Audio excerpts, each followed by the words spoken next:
It's in you. You possess the power. Just go hard. I need some motivation. Every day I try a little harder, but my dedication. Keep my head way, way above the water. Proud of myself when I yell at the wall. Begging to run, but I needed to crawl. I see the finish line up ahead, trying to get traction from all of this tread. I am a king, I am a queen. I am more than the people can see. I am strong when I'm needing to be. Vulnerability's nothing to me. You can try, but I'm unshakable. My successes is never debatable. I'm chameleon, I'm so interchangeable. Here's to you and all that you are capable. I want it, I can get it, I'll get it. Claudia Gadelha. Guys, what's up? Welcome back to Be the Leader. This is the podcast that helps you become the leader that your family needs, your team needs. It's the show that's going to help you guys rise up and achieve victory in your personal and professional lives. But it's not just about you, it's about bringing you up so that your whole team can come up. But just like, in leadership, you got to lead yourself and then you can lead others. So that's what we're here to do. We're here to bring you guys to higher levels of success, happiness. And on the show, we cover everything from leadership to mindset strategies, fitness, productivity, money. Like the last show, one of the last shows, we talked about sales. So I like to bring in people with good stories. And you guys know I don't do a ton of guests, but I have a special one today that I'm excited to bring in. A friend of mine, we really kicked it off across the last, I don't know, few months, almost a year now. I think it's been off and on. We ran across each other through social media, and like attracts like. So we have similar minds, high achievers, but she's just, on a whole nother level, an entrepreneur at her core. When you really look at the guests I brought in today, entrepreneurship is very special because what it means to be an entrepreneur is that you're willing to take big risks, okay?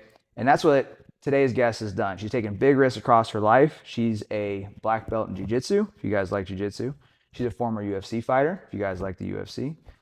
She's a world champion in Jiu Jitsu. We'll get into all of her accolades there. Day trader. She does stock trading, real estate, and has invested a ton into her mindset, her personal development. And what I love about this guest today is that they not only have achieved success in their professional life everywhere they've touched, but holistically, she's been successful. I mean, we're in her beautiful home here today in Las Vegas, Nevada, and today's guest is Claudia Gadelha. Well, thank you for the introduction. Hell yeah.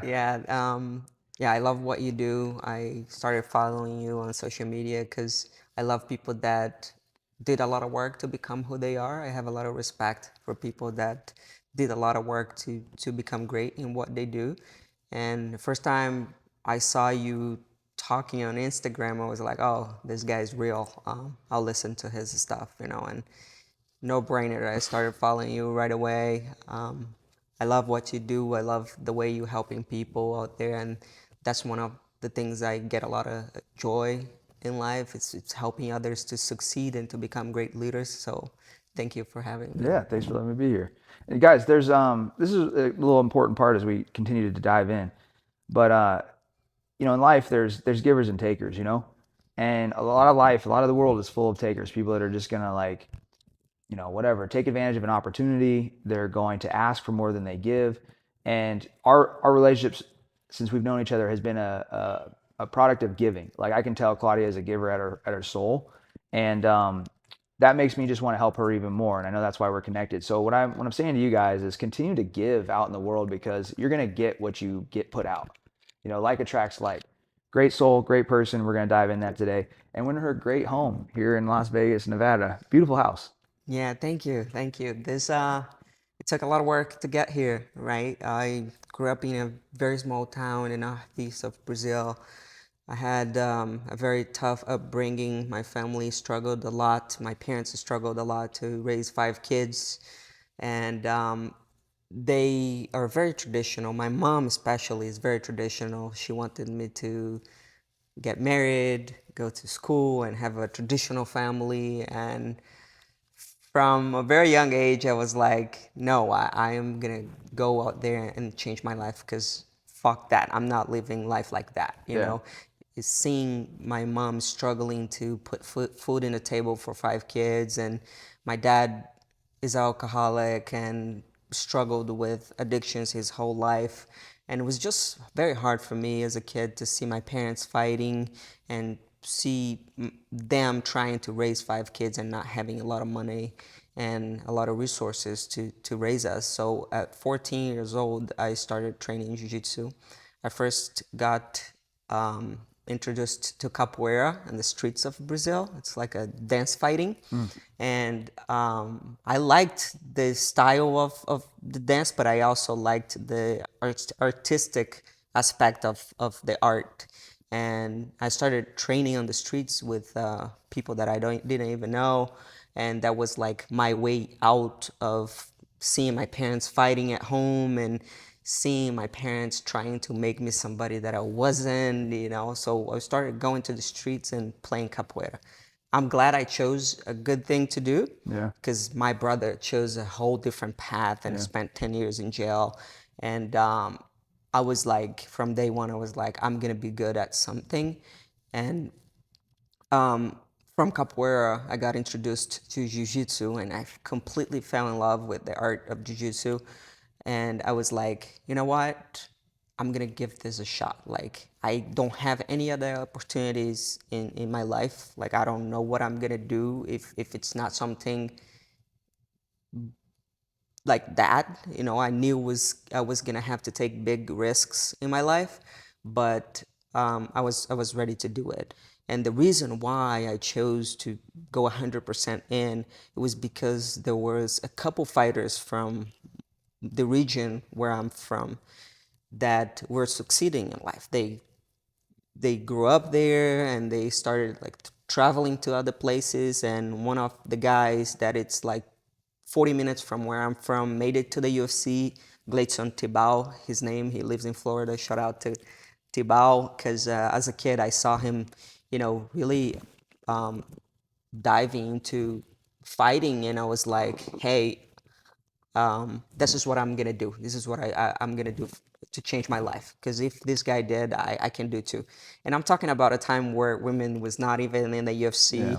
I started training jiu-jitsu with this idea of becoming a fighter already. Of course, I wouldn't tell people that's what I wanted, but that was kind of like the self-image that I printed in my brain, to the point where I would put clothes on, like fighter clothes on, and look at myself in the mirror. It was like, this is what I'm gonna become. Yeah. I draw that picture in a very young age in my mind, and I went for it. So at 15 years old, I got a ride in the highway after a big fight with my mom, and this truck driver drove me 4 hours away to the main city in my state, and that's where the best fighters from that region were. Yeah. And I was like, I'm gonna go there. I'm gonna go hang out and train with the best fighters from this region. So this guy drove me to Natal, is the name of the city, and I got to the gym and I asked the coach to train there. And he was like, how do you want to train here? You have to pay. I was like, I don't have money, I'm just a kid. Yeah. But then he said, well, if you clean the gym and watch the gym at night and stuff, you can sleep here and train here. I was like, okay, great. So that's what I did. 3 years. Yeah. The best thing about that, those 3 years of my life, was that I had really good people around me. Like, my coach was like a father figure to me. I started learning about respect, discipline, the whole philosophy of martial arts in that academy. And they very strict with the philosophy of martial arts in there. And that was like what I call my luck. I was lucky enough to be around people that really took jiu-jitsu and martial arts serious, because I could have went somewhere that, I don't know what I was gonna find. And I was around really good people. Renan Barral was training there. He's from that town. That's his hometown. And he's one of the first guys that made it to the UFC in the 135 division. And we had other people, like 4 other people that trained on that gym that made it to the UFC. So we were all like aiming something big Yeah. from a very young age. So when I turned 18, Renan Barral took the path of going to Rio de Janeiro to train with Jose Aldo and to train with André Pederneiras, a great MMA coach. And we were like 16 other fighters that came from nothing that made it to the UFC on that Jose Aldo gym. Wow. Like we all came from nothing, but we were like striving to big success, and we were all surrounded around hard work and like a lot of discipline and a lot of drive. Like we knew where we were going.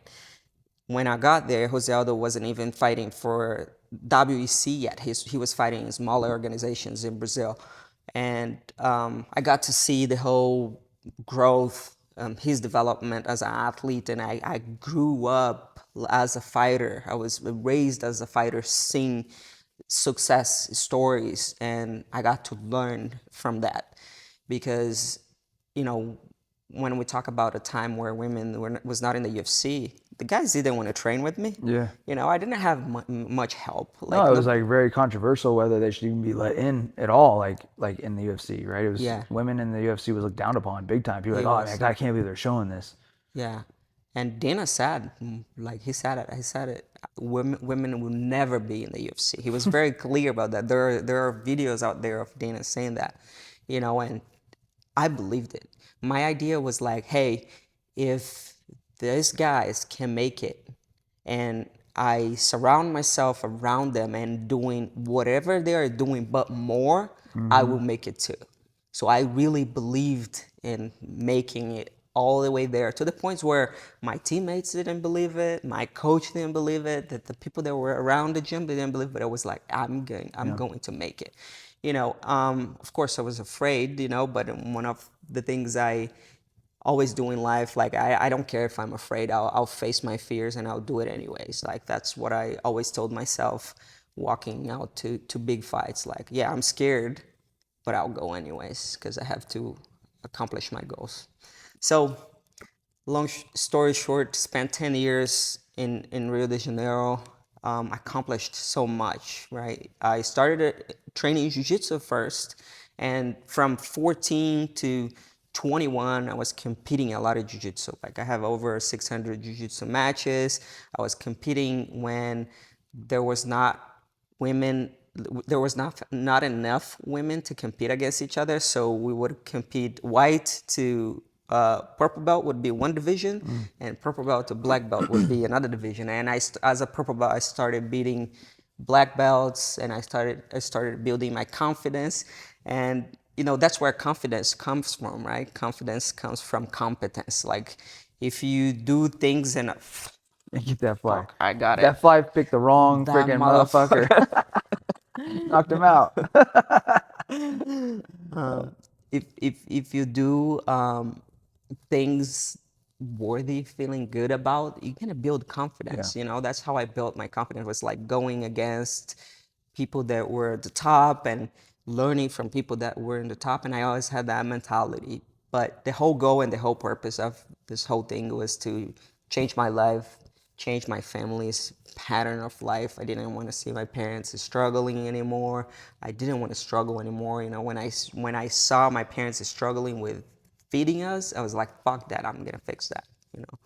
And when I spent this 10 years in these slums, in favelas, in Rio, I used to walk to the gym, like a 40-minute walk all the way to the top like of 4 or the 5 favela. miles or something like that. Yeah, like 10K. but it was not only... It's closer to 6, but still. Yeah, it wasn't only flat. Like 30 minutes in, I would get to the point where I had to go upstairs, and go up the stairs, and then climb a rock and hold a pole to get to a surface area, and that's where my little one room with a bathroom was, with a little fridge. I did runner's math on that. I said 40 minutes is 5 miles, right? Is that what I said? Yeah. It's like an 8-minute mile pace. That's way too fast. But either way, it's still friggin' miles for this like hike that you went on. How many times did you do that every day? Every day.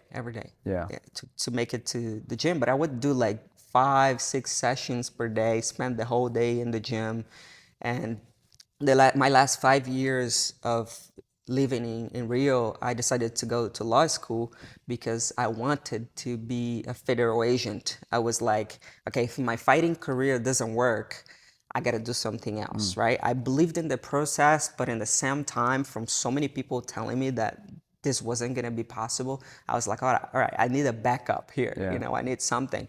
And I got a scholarship in a school that had the first law program. I was like, okay, I'm going to jump in this opportunity here. Like my first fights in the UFC, I had the school patches on my clothes and stuff. So I went to law school for free as a scholarship, but it was one of the greatest things I have done in my life because it really helped me to live life after retirement from my athletic career. And I really, so in Brazil, if you want to become a federal agent, you have to go to law school first. That's why I went to law school. I didn't want to be an attorney, but you have to understand the law in order to take the test to become a federal agent. That's why I did That's that. very interesting. Yeah.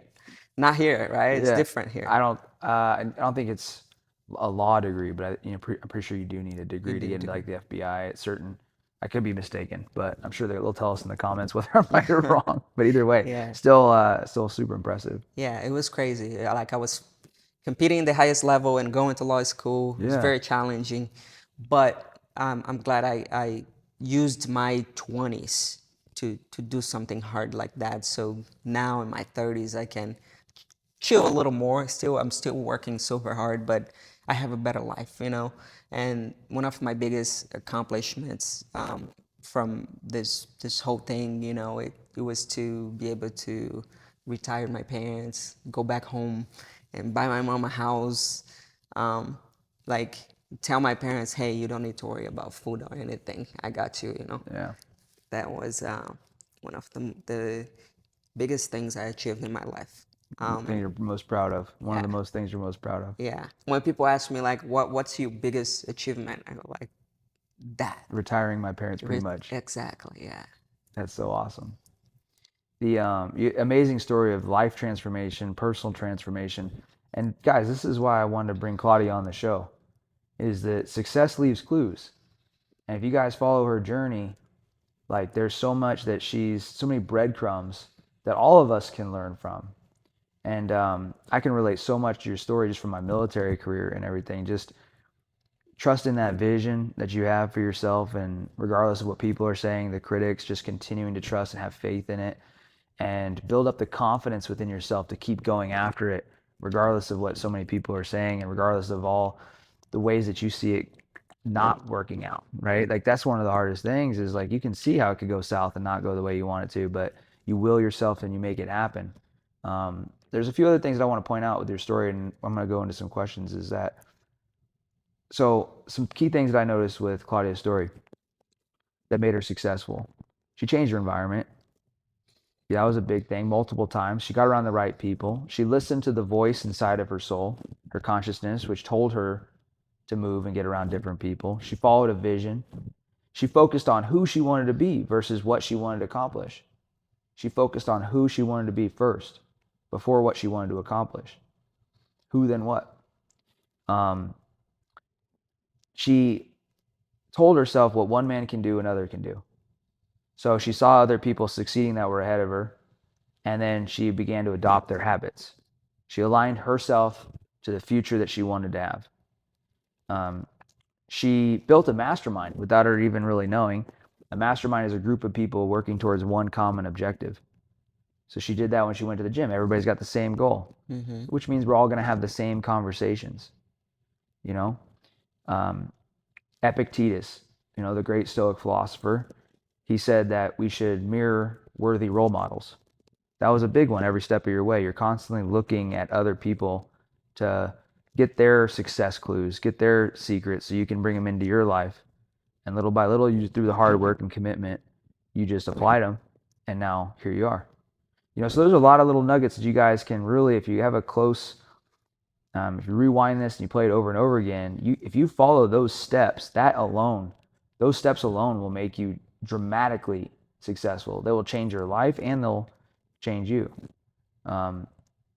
huge takeaways just right out the gate. Just listen to your personal story, you know? Yeah, like another thing that I would add to that I didn't mention was to not mirroring the bad examples, Yeah. right? Like seeing fighters starting to make money and wasting their money, time, and energy with girls, with buying Pleasures. the wrong stuff, and I saw so many people losing themselves on the way to get there, where like some of them they were already ahead of me when I got there, Yeah. but now I look at them, I go like, oh wow, like I chose the right path. I am here now.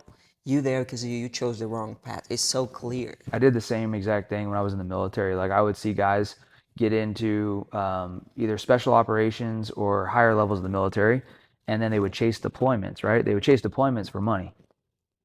Like they, a lot of them wanted to fight too, but a lot of the big reasons when you go overseas, it's tax-free money, plus you get additional pay for being overseas.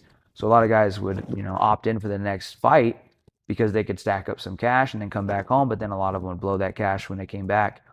And I would see them and I'd be like, I never want that to be me. I don't want to live in a black hole of deployments where I'm just deploying, spending money, just repeating this Yeah. cycle and being stuck there. And so that led me to getting into the work that I do now, coaching and entrepreneurship. So I can relate to that tremendously. One thing I didn't mention at the beginning is that you have your own coaching business as well. Yeah. So you guys, we'll talk more about that towards the end, but yeah, just incredible story. This house means a lot to you. It does. You brought stuff from Brazil to this house. Yeah. How long did you think about doing that? Oh, first of all, like I own a lot of real estate, and this is like I started putting my fighting money into real estate. I didn't know much about real estate, but I knew I needed to invest my money. I was watching fighters living paycheck to paycheck, chasing the next fight to you know, get that money so they could buy the next car or live the next 2-3 months of their lives. And I was Yeah. like, this is not what I want to do, to the point where by the time I was like 25, 26, I had $1 million in my bank account and I didn't know what to do with it. But the money was sitting there, I was like, okay, now I have to go learn about what to do with this money so I don't lose it, right? I saved. And then I was like, all right, I live in America now. I gotta learn how these people make money here because you guys are very good at it. I started studying real estate and I started investing in real estate, and I bought my first property. I put it on Airbnb and I started making money, paying the mortgage with the money the gas was paying me, and I was making money from that. And I was like, okay, I'm gonna buy more, to the point where I got nine houses in this short-term rental business that I built myself. I had cleaners and handymans and people helping on the operation side of the business, but I was like the brain creating and buying more and talking to the guests and making sure everybody was having a good experience while I was fighting for the UFC too. Yeah. So I was like, okay, there's other ways to make money. I don't need to fight for the rest of my life, And a lot of people tell me that I retired very young, but I was just past the whole fighting thing. My identity wasn't attached to the fighter. I was like, okay, I can do other things, I can be other things, and I'm gonna do it now while I'm still You young. transcended the podium, the pedestal that you put it on, and you matured and you saw a bigger prize, which was life. You're like, hey, I want to build an amazing life versus chase this thing that, I'll get whatever the reasoning was. You just saw beyond, like you said, beyond the pedestal. Like you made life the pedestal. Like this is what I want to win at. Yeah, I want to win in life. Yeah, and I see a lot of girls that I beat, that beat me in the octagon, that I beat them in life because I saw beyond the whole fighting thing. So then I started investing in real estate, and I bought a very nice house, pool, nice backyard, very, very nice house. And I put that house on the market, and I was living in another house that were more simple. It's living below my means, delaying gratification. It's like, I'm not gonna buy this big house now. I still want to stack money and invest. You know, and it's funny because I took my mom to this big pool house that I bought, and I told my mom, hey, I really want to come live here, but it's going to be more expensive and it's going to take a part of my business out of me. What do you think? So my mom looked around and she goes, this is a very nice house, but I can see you achieving bigger and better. And I go like, oh wow, she believes on me that much. A little I bit go, different than when you were younger, huh? she put that thing in my mind, Yeah. and you know, I'll do anything for my family. I used the motivation of changing my family's life, and I made it all the way to the UFC. I was like, okay, that's my motivation now. She's telling me I can do more, and it's way different than when I was younger, you know. But I got that, and I was like, Yeah, okay, I'm gonna go chase that. yeah. So, like 8 months later, I was shopping for a house, and I was like, I'm gonna buy my dream house. Couldn't find what I wanted. So I wanted to live in this community because it's safe, gated community. I got a lot of safety in here and I need it. But I wanted to just build the house the way I wanted, you know. So I destroyed the whole interior of the house, and I brought stones from Brazil, from Rio de Janeiro. I have a tattoo here of Rio Yeah. because spent 10 years of my life there and completely changed my life. So I bought pieces of mountains in Rio de Janeiro to add to this house, and I'm just so proud of what I have created here and the environment I'm in. Like I wake up every day, I look around, and I feel so grateful. You know, I don't forget where I came from. When I look at the stones and I look at the marble, I go like, this is the piece of like the fucking town, Yeah. city where I Keeps you grateful. made myself, like I created myself. So very proud of this, and so much more to come, of course. How important is gratitude to you? Very important, very important. I feel like gratitude, I have a tattoo here that says gratitude, keeps me grounded. It helps me understand that, you know, all these materialistic things are cool and it's nice to achieve them, but the person I become on the way of chasing them, it's what really matters. Let's talk about that. You guys, how many of you guys want to have 7 figures in your bank account? How many of you guys want to have multiple real estate properties? How many of you guys maybe want to compete as an athlete at the highest levels? Because she's like accomplishing all those things and more. You know, that's just scratching the surface of it. What she's doing in the UFC right now is historical. You know, and so the point is that, you know, what she's placing the importance on is who she's become. Like who are you before you were the best version of you now? Like what is the opposite of Claudia at her best look like? Like what were your insecurities? I mean, I know you mentioned, it sounds like you had imposter syndrome and fear kind of growing up, but talk to me a little bit about the other side, what you had to work through and what you started with before you became who you are. Yeah, a lot of um, fear of like, even though I was believing in the process of everything I was putting myself through, I had fears, you know. I had fears of not making to the UFC. I had fears of, you know, dying in the octagon. Like how many times I walked out to a fight and I told myself, hey, I'm okay with dying in this fight. This is actually a very crazy thought, but when you sign a contract to go fight when you go fight MMA, like you sign a contract saying that you are okay with dying, like Yeah. or losing a leg or an eye, you know, We do and that in the military. You sign, well, you make a will. I made a will at 19 years old. Wrote a will. Who do I want to give my things to? My cell phone and I didn't even have a car at the time. They're like, who you, so I wrote the will, and then, you know, the military requires that you have life insurance. So you basically, on your will, you just say who your life insurance would go to. But you go through that at 19, yeah, that's you know? crazy. Yeah. Yeah. So same thing for yourself. Yeah. At least you guys had life insurance. We don't. Yeah, true. We don't. But anyways, Yeah. it's a very tough decision, you know. But I was okay with that. I was like, well, if I have to go through losing an eye to achieve my goals, fuck it, I'll go. Like, I'm scared, but fuck it, I'll go no matter what. I'll face my fears anyways, you know. And um, what was the Well, original question? I want to pull apart the things that you've had to overcome, because you know a lot of what you're doing for success is it takes self mastery to pull off what you've pulled off. Okay, it takes a lot of people struggle setting goals and achieving them in life. They get distracted. How many of you guys get distracted when you wake up in the day? You say you want to build something, you know, you want to maybe just get in shape, and then the whole day throws you off.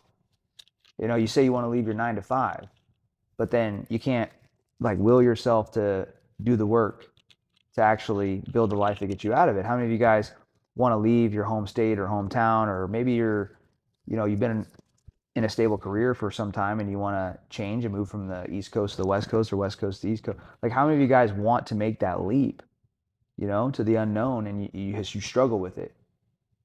You know, Claudia has done that over and over and over again, and it started at a young age. For myself, I was 18 when I left and joined the military, and it was similar. I didn't actually avoided the recruiter all through high school. I wanted nothing to do with the military in high school. I'm like, this guy's like trying to sell me the military. No, hell no. I'm gonna go to I'm gonna do something else. I actually wanted to be an athlete, and I failed at that. And anyways, that's a whole nother story. But point is that after I went to a community college after high school because I failed as an athlete, so I just like kind of settled, did what everybody else was doing, community college. Plus, I hadn't applied to any other colleges, so it was my only option. So, anyways, I go down there, and after a couple semesters, I'm just partying my face off, no purpose, no direction, feeling unfulfilled inside. I'm getting drunk by like 2 o'clock in the afternoon. You know, it was like not a good time. And I was obsessed in high school about becoming an elite level wrestler, and it just didn't work out. So when that failed, I quit. I was a quitter, you know, and I had to turn that around to getting into the 75th, you know, and becoming an infantry officer. But point of the story is that, um, you know, my leap of faith came from I saw some people come out of the military that I had been in high school with, and I was like, dang, that life don't look so bad. I'm like, if they can do it, I can do it. You know, they were buying cars, they were buying nice clothes. I was over there, and I actually had to borrow money from a family member because I was so broke. I was like, I had no food. I had top ramen in the cabinet, and then these guys are coming back and they have brand new cars, and I'm sitting over here like, dang, I should be doing that. But anyways, you know, you have this ability to take a leap of faith. You know, where does that come from? Like, where do you get your confidence to do it? Is it you can't stand staying where you're at? Is it you have massive amounts of faith? What causes you to take those leaps? I just fucking love winning. Like, winning is, it's a feeling that you cannot explain, you know, and it's so good. Not the winning alone, not the winning itself, but like what comes with it, the relationships that comes with it, the people that come with you on the way of winning, the pleasure you can give to family members or to the people you love, helping the community, you know. And we were talking about this earlier. I thought winning, like for me, winning, the only way I could feel and see myself as a winner was to see my hand raised in the octagon, inside the octagon. Like, I needed that so bad to feel like a winner. Why did you want that so bad? Because I knew what was gonna come with it. You know, my family changing their lives, retiring my parents. You know, it wasn't about the fame or about the success. It was none about that. Like, I don't even like that part of the business. I know it is part of the business, but I don't like it. If I can go out and nobody recognizes me, it's even better for me because then I can live my life freely. I love when people recognize what I do and respect what I did and what I do, but I prefer to stay out of fame. I love this part of the game where you win to help others to do the same. That's where I get the most joy, you know. And when I started coaching people and I started seeing people overcoming their fears and succeeding in life and achieving their goals, I was like, oh wow, the joy I was looking for in fighting, it's also here, and it's even better because it's so fulfilling. I bet you feel that every day. Yeah. So fulfilling. That's how I fell in love with coaching. It was just helping people to overcome their fears. But I had to face all my fears, my insecurities. I used to tell myself terrible things, like I was rejected growing up by my mom. So negative self-talk. You had Yeah, bad negative self-talk? a lot. I used to tell myself these terrible things where my body would believe it, and I would like embody the insecurity. What's And something, if you don't mind sharing, that you would like say? it would be like teaching a jiu-jitsu class in black belt level, winning all the titles I won. I would be like telling myself like, why you here teaching these people? Like you don't deserve that. Like, well, why you should be somebody else, you know.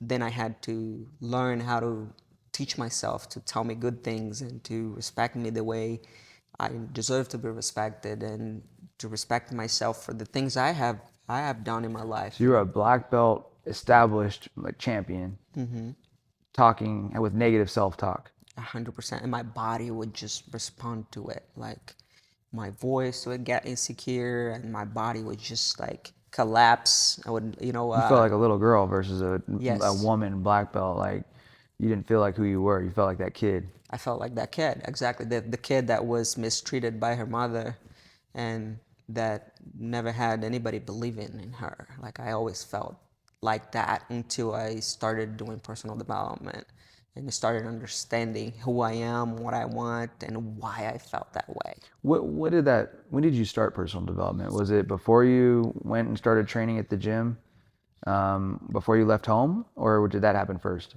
No, I started like studying personal development like in my last years of my career in the UFC. I wish I did personal development as a fighter, because then I would have won a lot more fights. Did you guys hear that? What she just said? She said she would have won more had she done more personal development. What does personal development look like for you?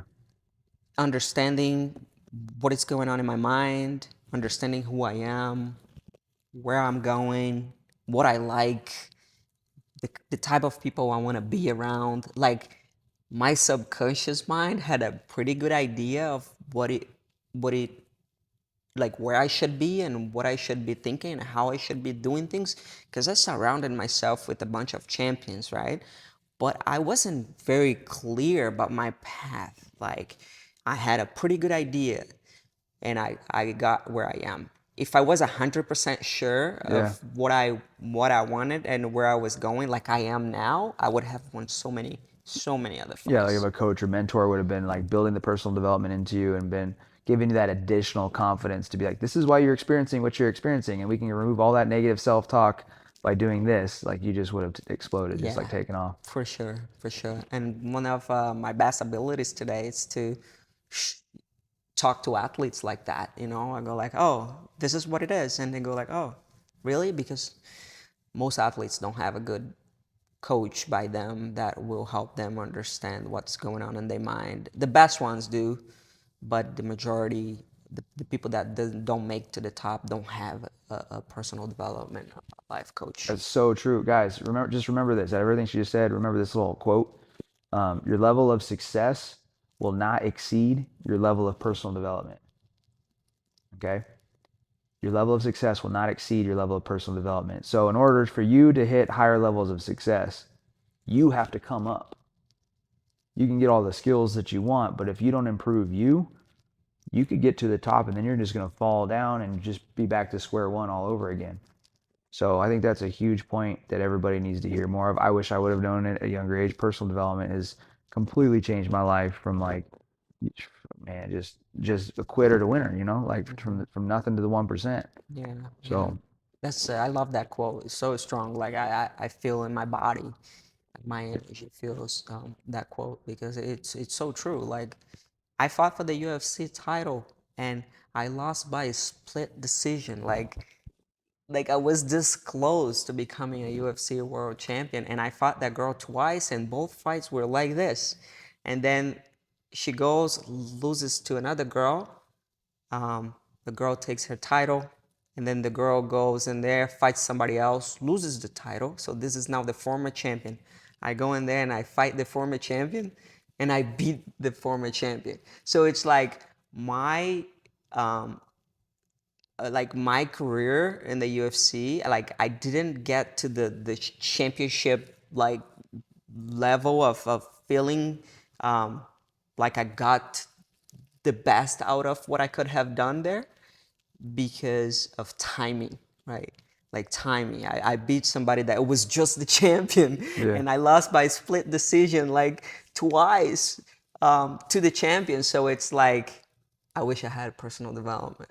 I wish I had somebody helping me to understand what was going on in my mind, because when I fought for the title, I spent the whole fucking day in the couch reading messages on my fucking Instagram of people's, Negative comments. batting on the fight, and just saying Poison. that I was gonna lose the fight. Like, I spent the whole fucking day doing that.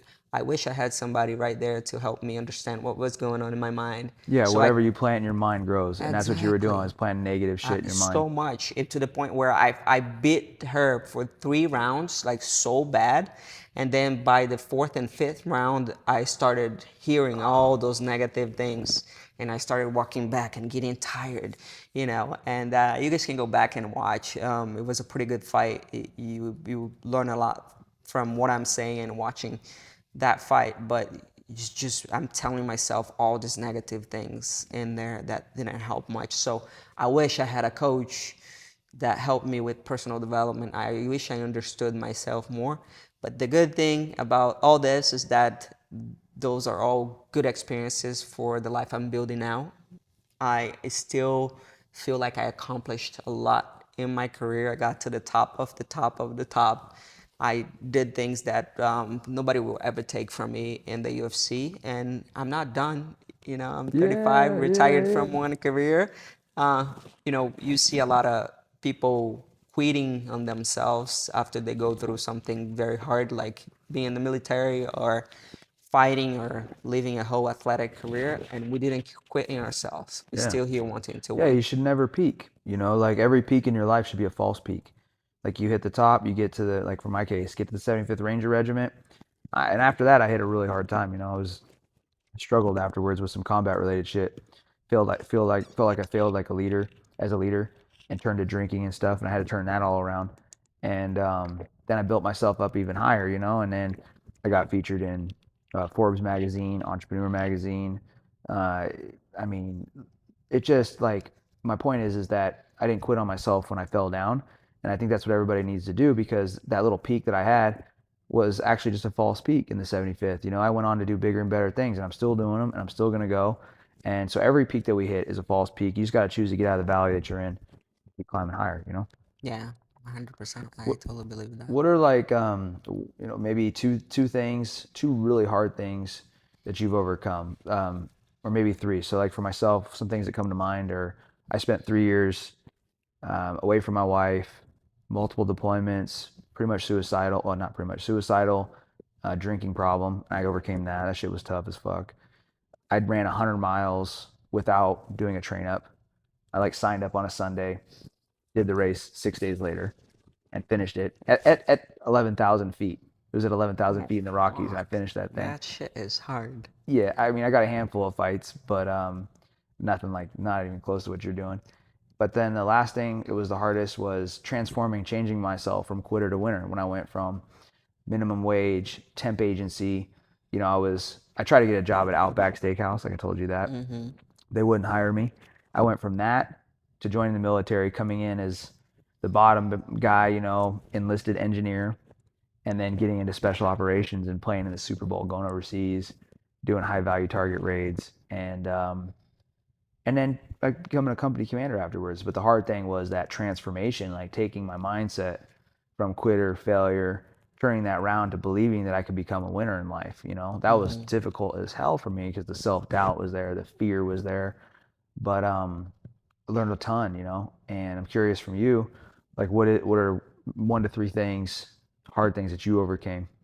I'll steal that one from you, the last one. I think like believing that, just actually, like, it's common sense, but not common practice, right? Like, I knew that I achieved a lot of things, but I had this self, like, doubt about my ability of who I was. Like, it was so confusing Imposter for syndrome? me. Yeah, like big time imposter syndrome, because I got to the point where I'd done a lot, but I would keep listening to that little kid that was rejected by her mother. How did it feel to win and then not believe it? Did it feel like you were just getting lucky?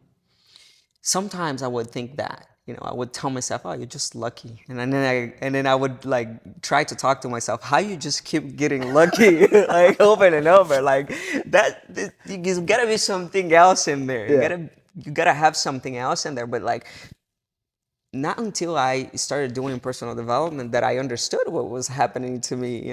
Then I was like, okay, like that little girl, it's over there, like she doesn't exist anymore. Stop listening to her. Like, yeah, she had a tough upbringing. She wasn't treated the way she deserved it and needed, but she's not here anymore. Like, you transformed yourself into this woman. Like, believe this is who you are. And I'll tell you what, like, my confidence changed, my self-image changed, the way I walk, speak, talk, and think changed Based off of making a decision, based off or what changed it? What changed your negative self-image to a positive self-image and negative beliefs about yourself to positive ones? What was understanding what was happening. Okay. Like, taking the time to journal and really develop myself to understand why I was doing that and why that voice would show up. Journaling? I want you to keep going on some of these hard things that you've been through, but let's grab a little nugget for the audience here about journaling, because I journal too. I journaled off and on since early, like, well, one of my first entries was when I was like 19 years old. When I went to Iraq, I took a journal with me and I got to Kuwait, and in my mind I was like thinking I was some guy in the Civil War going off to battle, and I was like writing my memoirs, and I'm like, I'm going to capture my thoughts throughout this deployment and see how this battle affects my life and yada yada. But I got to Iraq, and journaling kind of went away, and it was totally different than what I expected it to be for me personally. But point is that it came back into my life off and on until 2017, when I reached a really low point. And then, I was drinking every night, suicidal. I had some guys in my unit that got hurt overseas, and I felt responsible. I had leader guilt. I felt like it was my fault. One of my team leaders lost an eye. Pretty much every U.S. leader that was a ground fighter out there got shrapnel to the legs, concussed even, and I felt like it was my fault. And it still messes me up today. Even I start thinking about it, and I get into this mental loop, reliving it over and over and over again. But my point is that I came back from that deployment and was by myself, away from my wife, in this apartment. And after I put a gun to my head, I decided to turn it all around, and I started journaling. And I have, since 2017, I've missed one day of journaling. I do it every single day because it was the first time in my life where I had honest conversations with myself. I uncovered where my guilt was coming from. I uncovered why I felt so lonely, why I felt ashamed. Because up until this point, I was hiding it from everybody. I was the guy that, like, I'm killing it at work when I put on the uniform, but then I'm gonna go home, and when I take that off, I'm a reckless disaster. I was like two different people. It was like, I'm gonna be the partier, drinker, will do whatever I want at night, and then at work, I'm gonna put on this uniform. I'm gonna be, to the T, cross the T's, dot the I. It doesn't match. It doesn't match. And it was tearing me up on the inside. So I had a big time imposter syndrome because I was living two lives. And I didn't know that. I didn't know I felt imposter syndrome. And because I would be in these meetings as a leader, and everybody would go around the room and speak up. And I had tons of experience, And I was, at this point, this was after 2017, so like 18, I was a commander in Afghanistan. And I have way more deployment time than everybody in the room, right? All my other peers and commanders that are there. But I still had this imposter syndrome that was in me. Felt like one of these guys, like, they were all valuing my expertise because of what I had done. Deployed with the 75th, went to Iraq in my 20s. And I'm in this meeting with all these other officers, and they look to me for advice. And they want my opinion. And I get flushed and nervous and uncomfortable, and I feel like an imposter, like a fraud. Like, they're going to ask me something and I really don't know. I don't belong in the room. But the real problem that I learned through journaling was that I was living two lives.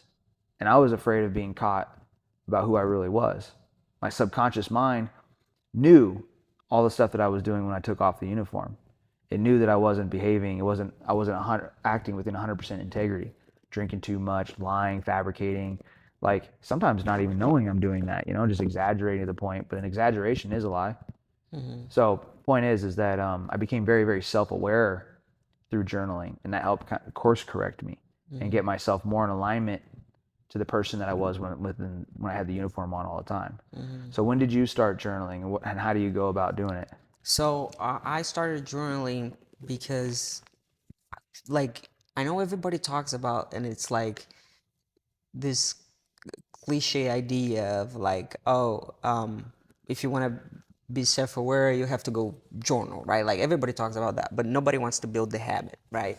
And I used a lot of discipline in my life to do the things I wanna go do. If I wanna lose weight and be under 10% body fat, I know I'm gonna do it because I'm disciplined. I know how to use my discipline, so I'm gonna use my discipline to do a lot of stuff, And I moved to America when I was 28 years old by myself, and I left my parents' house at 15 years old by myself, right? So let's say I was in Rio for 10 years by myself. I moved to America by myself, and there is a lot of um, eating disorders developed through weight cuts in fighting, that it's a real problem.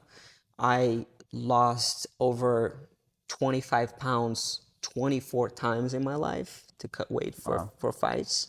I used to walk around at 145 and fight in the 115-pound division in the UFC. So I didn't know what was happening, but when I moved to America, because in Brazil I had my friends, I had the fighters that was building themselves with me. We had that mastermind over there where everybody was working towards something big, and felt loved. I felt like I was in a city that I loved. I felt like, I loved where I was. Even though I didn't have nothing, I was happy, right? When I moved to America, people here are a little colder, not as affectionate like we are in Brazil and Latin America. And I found myself alone a lot. I didn't have friends. It was very hard to build relationships. All I would do would be go to the gym, kill myself all day, and go home. And at night and over the weekends, I would just, like, I remember doing this when I first moved here. I would grab one Kit Kat every day in the UFC facility and bring it home. Bring it home, one every day. And I was so disciplined that I told myself every day, like, you're not gonna eat it, you're not gonna eat it. But in the weekends, when I felt alone, I had not training to do, I didn't have anybody around me, I would eat anything in front of me, and I would eat all these chocolates. I would go buy more. I would go to the gas station and buy more. So there it is, addiction that I overcame. Not, I don't know if it's addiction, but I eating disorder. No, if you can't stop doing it, it's an addiction, I couldn't, like, I would drive myself at 2 a.m. to the gas station to grab ice cream or candy because I couldn't stop eating my emotions and feeling lonely, And then I got introduced to journaling through a nutritionist, and I started understanding what was happening and changing the pattern of, oh, okay, when you feel lonely, instead of grabbing the candy or driving to the gas station, call someone you love, call your mom, call a friend in Brazil, like fulfill that emotion with something else, and use your discipline to tell yourself that you're not gonna do that thing. I love that. So that's how I started journaling, and then just became so much more self-aware, just like you, of what was happening and why I was overeating. So you were journaling about, so you're journaling about problems in your life and figuring out by exploring those how to fix them, And then with the help of an advisor too. Yeah. Guys, remember this, what you just said, okay, about how many of you guys have shitty habits that you want to fix, right? Maybe you sleep in too much, maybe you nap every day in the afternoon and you're just lazy, or maybe you're a hard worker, high achiever, you go to work and then you sneak off and you go grab, like you're so stressed out, you go and eat a whole pizza for lunch. Like you go hide in your car and eat a whole pizza for lunch, right? Like there's people out there with all kinds of crazy habits. We all have them. But the fastest path to success, like my mentor taught me, is to replace bad habits with good ones. It's called alignment, right? Like that's the fastest path to success is alignment. So that's what Claudia did here. She found a way to close this habit loop of binge eating sweets, and she replaced it with another habit of calling friends and family and filling that void of feeling lonely with love. Mm-hmm. And, Great. and and I would go journal about what I was feeling too, and I became so much more self-aware of my feeling, what I was feeling right there. And I was like, oh, actually, I understood right there that I could change my thought pattern by journaling about what I was feeling. And you know, since I started, I've been journaling about everything that happens in my life. And when I want to, I do that. Like, I think I developed self mastery in changing bad habits, like removing bad habits and bad people out of my life by doing that over and over throughout my life, Yeah, that's beautiful too. Success is subtractive. A lot of people think it's, addition. This is success is about adding things to your life. And it's more about removing shit Yeah. from your life. Like you remove the bad eating, the bad people. Once you strip away the shit that's holding you back, you create space for the good things that you want to let in. And what happens is that nature abhors a vacuum. So when it likes to fill the space that it's given, right? Like if you look around the world, there's no space. Like the world is just full of everything is touching. It fills it all up. Like even the room that we're in, it has what you would think is space, but it's filled up with oxygen. So the universe fills emptiness, right? It's just how the world works. So when you take a bad habit out of your life, something else is going to get sucked into its place. You just want to make sure that it's a good habit and something that's good for you, and not something else that's potentially harmful or toxic or could destroy you. Yeah, yeah. And once you learn how to do that, it like everything else just becomes so much easier. Once you do that a couple times, you develop self-master. That's what learning is, right? You close the gap between like what is happening in the moment and your behavior, right? Like, so like if I put a red pad in front of you and I tell you, hey, if you miss the red pad, I'm gonna hit you. So you go and punch the red pad and you miss it. So I hit you, right? And then I go again. Okay, hit the red pad. If you miss it, I'm gonna hit you. And you miss it again and I hit you. And the third time, if you get it right, like you get it right, and then you kind of like understand what it takes to hit the pad. So now you close the gap between like whoever hit the pad faster, um, close the gap between what is happening and the behavior. I feel like when you close that gap, you become smarter, like you understand things faster, and you just react to things like so much faster than everybody else, and you Yeah, win more. you're not living in insanity. Like insanity is doing the same thing, expecting a different result. Exactly.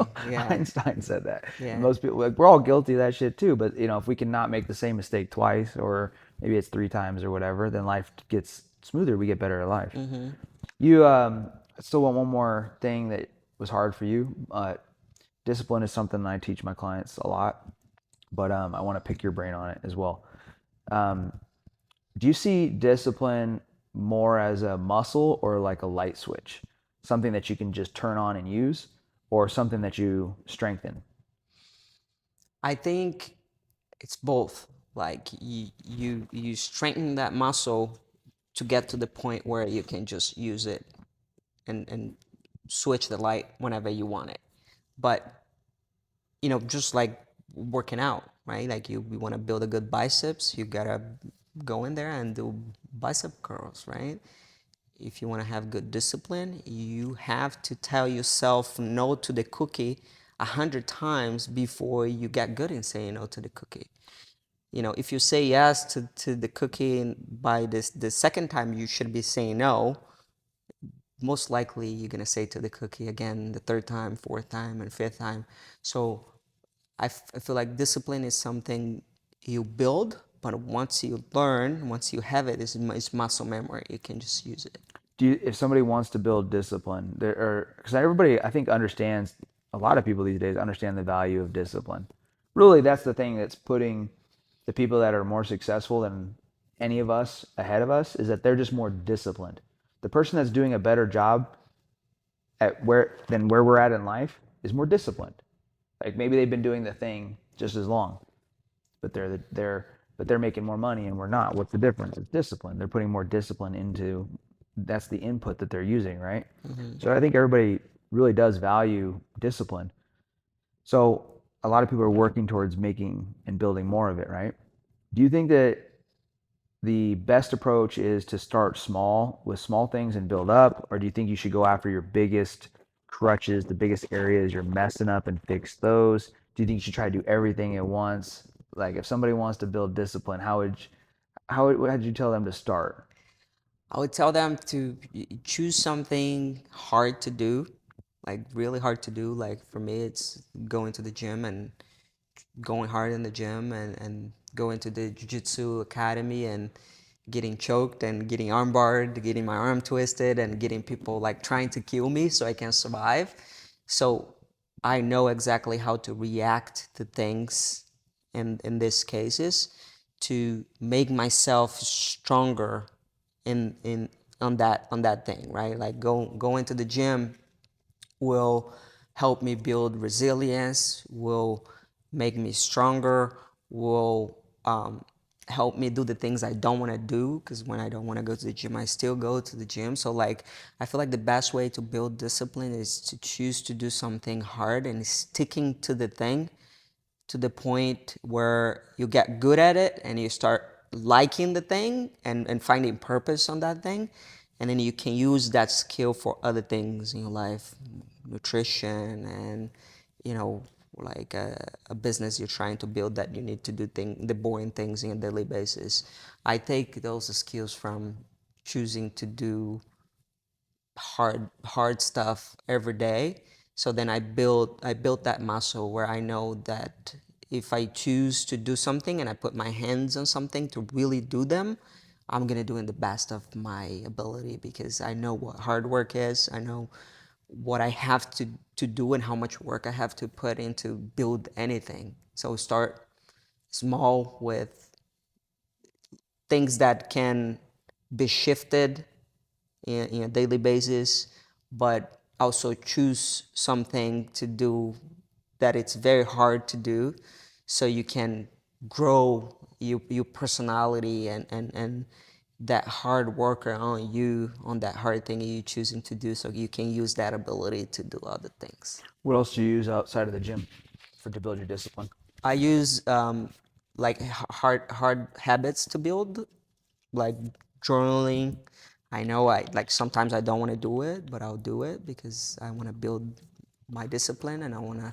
So there's times where you're journaling not just to journal, but it's to exercise your discipline muscle. Yeah. It's like, not do this so you can become better at discipline. Yeah, like I have to do it. Like do what you have to do it.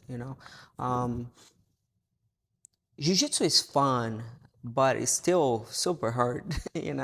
So Yeah. like I feel. Just thinking about maybe somebody that's going through an injury, you know? Mm-hmm. I'm thinking about them. What could they do to build their discipline?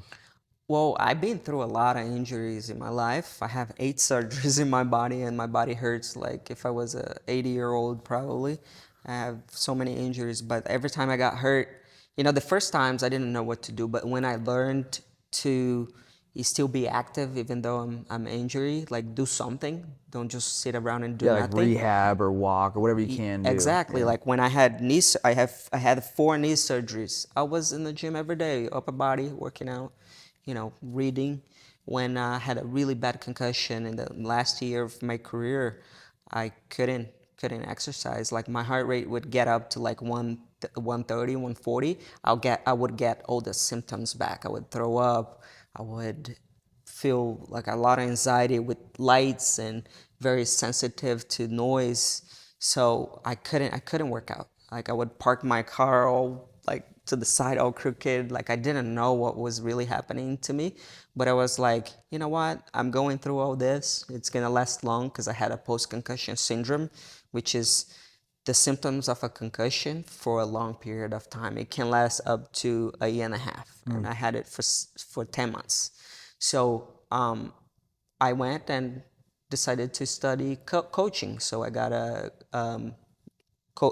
health coaching certification, and I went to the High Performance Academy and started studying coaching. It's like, okay, I can't really do anything physically, but I can do things that will improve my life. So what can I do now to improve my life? All right, I'm gonna go learn about how to talk to people, how to help people to overcome their fears and achieve their goals, and that's what I did. Yeah, so basically, if I want to build discipline, find a way to improve myself, challenge myself, and physical movement is good. Um, Education, even journaling. My wake up time is one. I challenge myself with sleep all the time. You know, I can literally wake up whenever I want, but I get up early and I pick an uncomfortable time. And on days where so I run events sometimes and we go till we don't sleep, like we go nonstop. We might start the event. Like I might wake up at like 3 o'clock or 4 o'clock in the morning, right? Right now I'm waking up at 3:15. That's usually when I wake up. And I might go all day and then start my event at 9 p.m.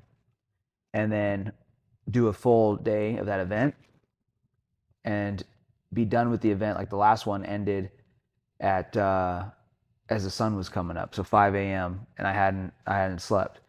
So in that case, the sun. One of my things is that I personally every single day have to wake up before the sun is up. It's one of my rules. I've done that for a long time. I got to beat the sun up. It's my first little victory. It's like an opponent that I'm beating, right? Got to wake up before the sun. I've had over the last 10 plus years, I had days where I tried to mess with that. And I was like, you know what? Why am I boxing myself in? Let myself sleep past the sunrise or whatever. And I get anxious. I'm like, I hate this. Every time I did, I hated it. So I was like, never again, never do that again. But where was I going with that? Point is that, yeah, my wake up time, if I have an event and then it's like the sunrise is coming up and I'm finishing the event or whatever, and I'm going to sleep, obviously I can't beat the sun up. So I'll just pick what's an uncomfortable time for me to wake up before the next thing starts. And I might have a meeting or maybe the next thing for the event is at 2 o'clock in the afternoon, but I could wake up at 12, but I wake up at like 9 or 10.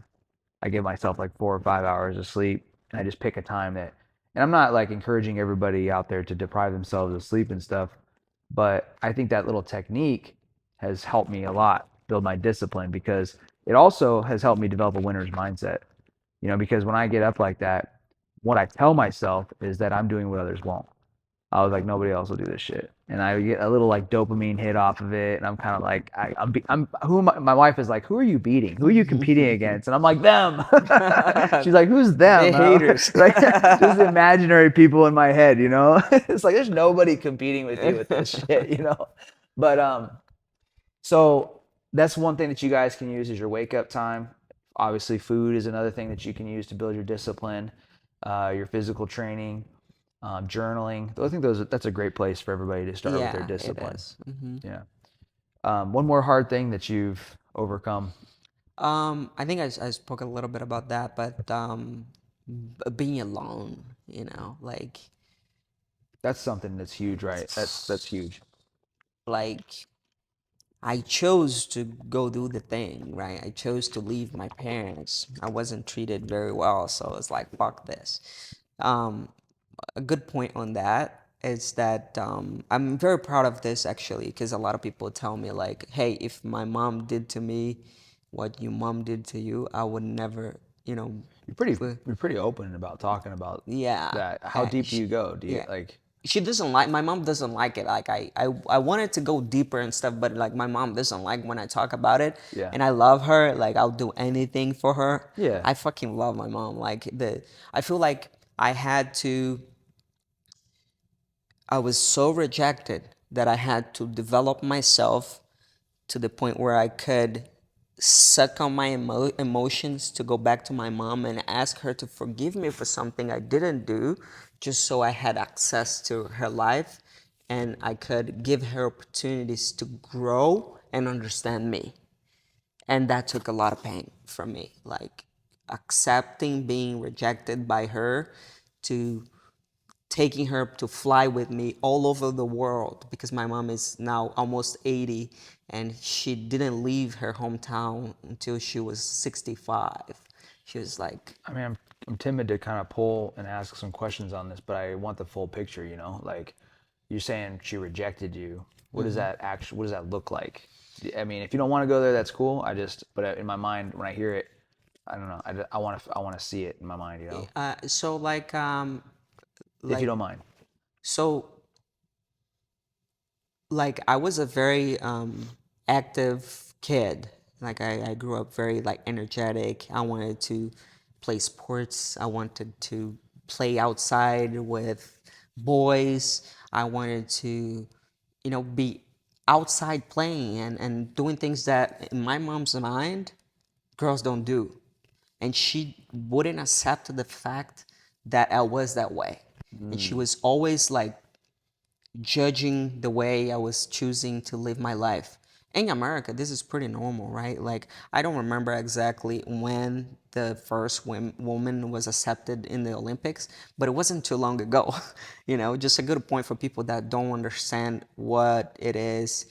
A girl in the northeast of Brazil being rejected by her mother because she Yeah, I see wanted it to now. play I sports. see it now. Yeah, like tomboy. I don't want to be a necessarily like the traditional housewife, home caretaker. I want to be an athlete. I want to be Exactly. doing. I want to have this type of lifestyle. And it was like she didn't approve of any of No, it. she was like, no, this is wrong. You can't do that. And when I was my first year of life, I spent in the hospital because I had I don't know how to explain that in English, but I had a health problem where a part of one of my legs didn't I wasn't born with the internal veins in one of my legs. So I spent the first year of my life in a hospital, and it was like a very hard time for my mom, my dad, my family. And when I grew up with this idea that something happened to me when I was 1 year old, and my mom had told me so many times, like, I wish I let you die. Like, why did I let you survive for you to become that? Oh, And I was just trying to be an athlete, yeah, That gives me goosebumps. But yeah. she just told me like terrible things about my choices, and she used very, very Do you think you were hurtful living in a way words. that she wanted to? I was like living the completely opposite way of what she wanted to. But deep down inside, do you think that she wanted to be as? Because sometimes people project and try to protect other people from doing what they wanted to do. Like if one of your kids is very ambitious and wants to go after their goals, but you failed as a person chasing your goals, you might tell them not to go after it and be realistic and don't do that because I mean, I don't know if that was the case for you guys, but just out of curiosity, do you think there was any of that? I'm not sure. My mom is a pretty strong woman, Okay. but she didn't have a lot of opportunities. Okay.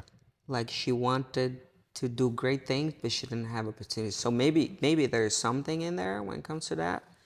I can see her wanting to achieve great things in life and not having any opportunities to, and not knowing how to do it. And I can see how happy she is with my success today, Sure. even though like she doesn't even know what I had to do to be here. Like, she have no idea, You guys are on like, good terms now, though, huh? yeah, we in great terms, and I love her. Like, How did you fix that? How did you? Because this is a big thing that a lot of people want to be able to overcome, resentment towards their parents.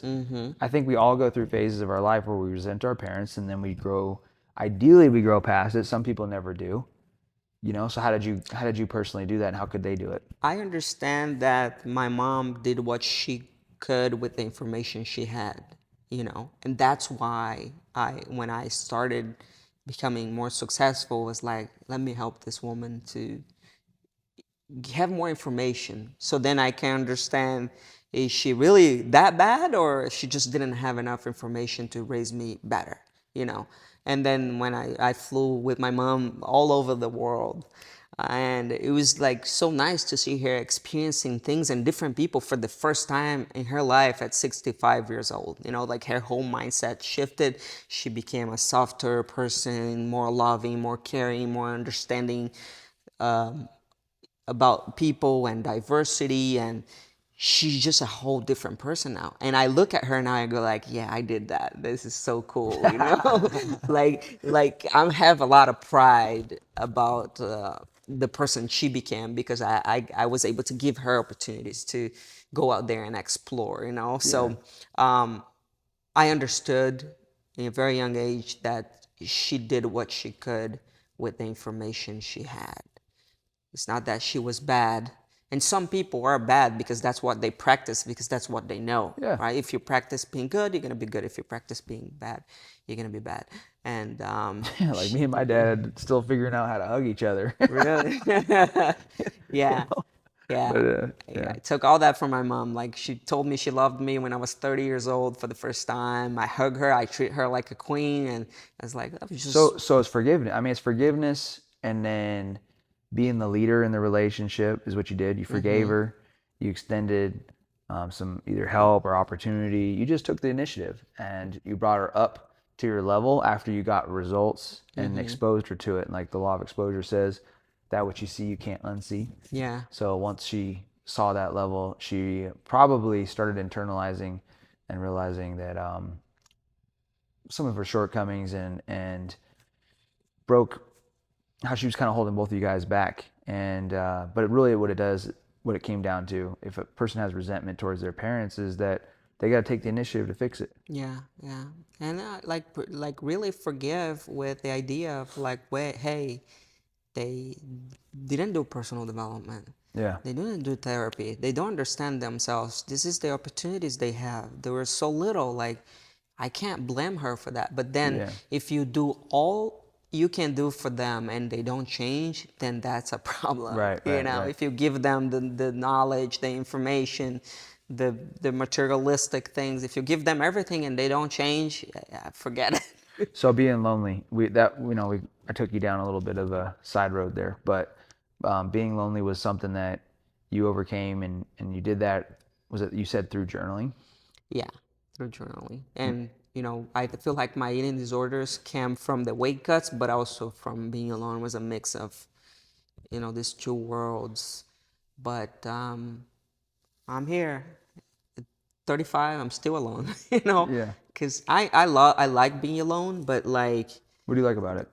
I like the reflection side of it. I like peace. I like silence, because that's where I thrive and grow.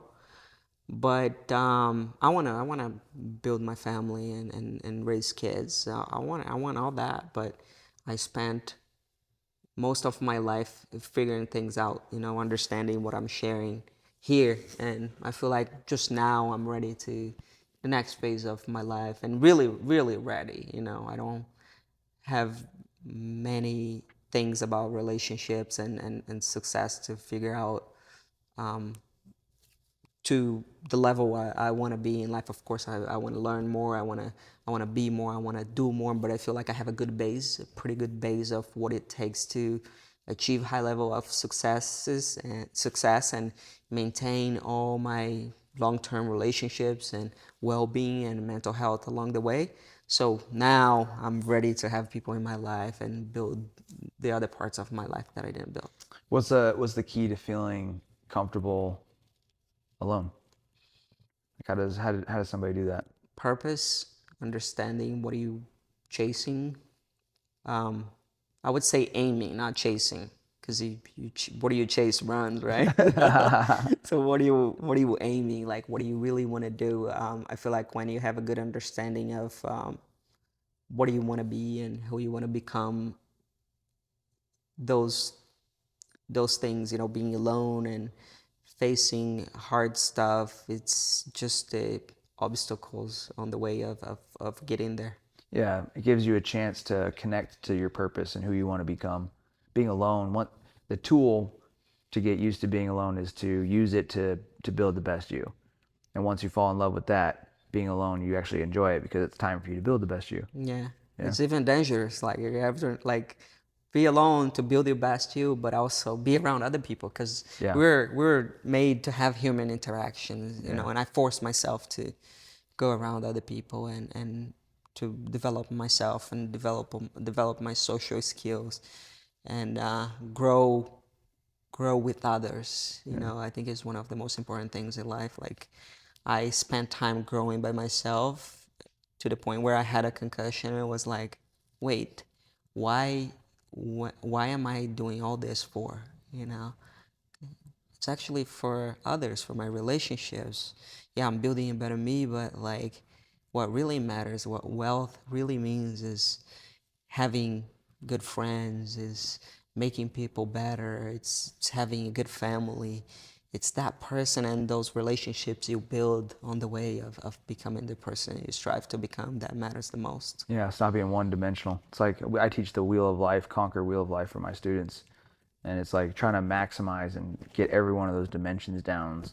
Your romance, your relationships, your fun, your materialism, your spirituality, and like that's a good aiming point, for your life to try to fill that thing up versus going after just the money, just the job, whatever, all that shit. It's like it's way harder too, which for a high achiever, Yeah. it's like exciting. It's like, can I get this thing all mastered? How good can I get? But so I think you are the perfect person to teach people to do life coaching, mindset coaching, um, anything related to success. And I mean, through that, help people build wealth too and make money and stuff like that. So tell me a little bit about, your coaching right now and how, like what you're doing and what you're excited about. Yeah, so I am fully invested in my coaching business now. I feel like I've been delaying this for so long. I was explaining this to you earlier, but in my fighting career, it looked like I had everything figured out, even though I was fighting to understand myself and what was happening. I learned a lot about myself, but a lot of people would come to me and ask me like, how do you overcome the fear of walking to the octagon? How you block the noise? How you did that? How you did that? And I just didn't have the answers. I was like, man, like I know in my mind, but I can't really talk about it, you know. So I went and I got a bunch of coaching certifications to understand how to talk to people. So I have the scientific background of understanding how to explain things to people. And I got my first coaching clients through my circle, which are champions, you know. So I started helping executives in the UFC, so high achievers, professional athletes, world champion level. And I took them through the 12, 13 weeks of my program and I just saw the transformation in there. And that's when I realized how much joy is in personal Yeah. development and coaching, you know, and I fell in love with it. I work for the UFC. I do pretty big things there, and I love the business side of what I do there and how much I'm giving to the company and giving back to the sport. But coaching the people that work under me, even people that are above me and want to be better leaders, coaching the athletes that are around me and high level executives that want to learn more about themselves is what really brings me joy. So I am now fully invested in my coaching program where I take people through actually 13 weeks of personal development. In the last week, I teach personal finances and investing because I feel like that's a big part of life that most people don't want to talk about and don't spend time understanding. And I think that's a very good part of life to understand and have control of your personal finances. So I added that to my program to help people to understand themselves and be happy with the circle of life. You know, I talk a lot about that too, and I love it. Yeah. What are some problem areas that you can help people fix? Things that they really, some of the things that eat us all up. Yeah, so I have helped people to become more confident, to take more risk in their business, to face their fears, to overcome imposter syndrome, like I did Love for it. myself, you know, and um, to become better leaders for the family, for the students, for the employees, and to the spouse. And I've been seeing this over and over. I have clients that have a really good position where they are in their job, but they want to do something else, but they don't have the courage. So we go through that. What is stopping them to do that? And I have had good success stories of people that overcame all that and became successful in these areas of their lives. So the basically the 12, 13-week program is the main one that you're working on. Are you taking on people longer than that, or is it case by case? Yeah, I think like some people want to stay, after the 13 weeks, they want to stay and keep developing themselves. They start making more money, Yeah. so they want to invest back in their personal development, in the business. Some people want to achieve more and they want to stay. And I stay with the ones I like, the ones I enjoy working with, Yeah. the ones that gives themselves the most results and are really committed to their personal development. Solid. I'm gonna plant this seed out there. So this is for you that you guys have the money game figured out. Okay, money's like you got the money, but you feel like shit. Life is shit. You got some bad habits. Okay, you know who the fuck you are. For that one person, I'm putting a bug in Claudia's ear to take one person from the show for 12 months. She'll work with you one on one every other week with phone call support in between. I'm putting the bug in her ear right now. But you got to be willing to pay the price, okay? You guys will talk about it on the phone call, but it's not going to be cheap. It's going to be a premium price. But I want one of you guys to step forward and work with her for 12 months, full life transformation. I've seen her do it already. I trained with one, well, I saw somebody earlier that she's completely turning their life around. And I know that one of you guys is ready that sees this. So hit her up and message her. Actually, message her. Let's give them a word for this. 12 months. Just say 12 Yeah, months when you I message called her. the base, right? This program I Yeah. called the base because like if you don't have that shit figured out, like Yeah. the base figured out, you can't do anything else, right? So it's really the base. Okay, Like so just message her at the base and then ask her about the 12-month option if you guys are willing to do what it takes to get in. All right, so I'm hooking you guys up right here, surprising her with it a little bit. Yeah. But I love it. I love it so much for you. You're gonna help a lot of people. Okay, so how do people stay in contact with you? What's the best platforms that they can either get closer to you with or whatnot? Yeah, so right now Instagram, I am on Instagram for a few years now. So just hit me up, Claudia Gadelha on Instagram. There's other social media. There's so many, like I get lost in trying to be in all of them. So I Yeah, focus the on main one, Instagram. Instagram. Yeah, Okay. yeah. And then when you go to my Instagram, you're gonna find me on X, Twitter, and you're gonna see my website and everything else is in there. So they just go to your website if they want to work with you, and then there's some link there that they can do, or you want them to message you on Instagram, the word base. How do you want them to contact you if they want to work with Let's you? do that. Go to my Instagram and send me the word the base. Okay. You guys hear that? So if you want to work with her professionally or inquire about it, but it's like, listen, be respectful of her time, right? Like you guys got to respect people's time. So this is for people that are looking to invest in themselves. We want to help you guys all. We're going to keep putting out free content for those of you guys that aren't ready. So that's fine too. No pressure there. But if you are ready to make an investment in yourself, message her at the base and she'll lay out what options she has for you guys. Love it. Anything else for them? Final words before we close it up. I think that's it. Thank you for having me. Pleasure to do this with you, to go through this whole conversation with you. I admire you a lot. Love you mind, love your brain, and let's keep growing together. Hell yeah. Thank Hey, you. you guys heard the deal. There is so much in this show to unpack. Everything from, replacing bad habits with good ones to success strategies. I mean, just the first 10 minutes alone. Like if you guys wrote those steps out in a checklist and then you just did them, 6 months later, like your whole life is going to change. So re-listen to this show over and over and over again, pull apart, extract the success breadcrumbs, and put it into action, okay?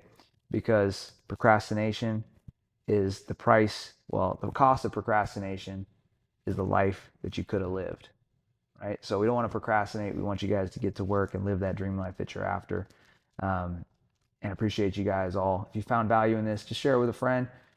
Love you guys. Until next time. Be the leader. You gotta go